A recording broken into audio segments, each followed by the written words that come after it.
Lawanan persahabatan antarabangsa, pertemuan di antara Malaysia dan juga Cape Verde. Arif Aiman menanti Aroka memilih untuk masuk ke bahagian tengah. Dia mencari ruang dengan rebatan yang baik. Satu percubaan yang begitu positif ditampilkan. Sebelah kanan. Bola dari Ryan Mendes dapat melepaskan bola. Cabral ada ruang di sini. Oh, cantik. Jaringan yang berjaya dilakukan menerusi Sydney Cabral. Mencari ruang dengan rebatan kaki kiri. Arif dengan satu rebatan, bencongan yang mau dilakukan. Pas untuk Arif Aiman. Dia lanting.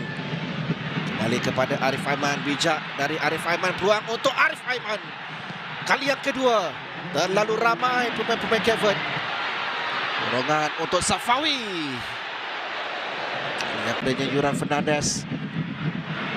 Namun Malaysia datang lagi untuk Faisal Halim mencuba.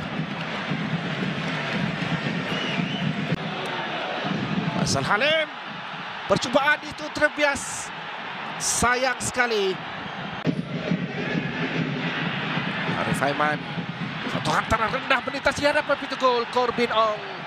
Paulo Josue juga dibawa masuk.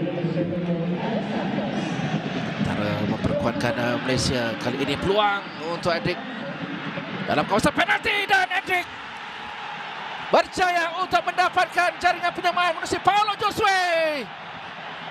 Sentuhan yang pertama dari Paulo Josue menewaskan Josima Diaz. Hendrik, baik dari Hendrik. Dikepung oleh 3 pemain. Wilkin memberikan bantuan.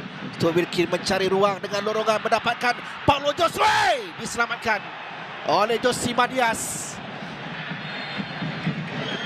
6 minit tambahan masa dilengkapkan dan tiupan whistle dari pengadil perlawanan menamatkan aksi di Stadium Bola Sepak Kuala Lumpur.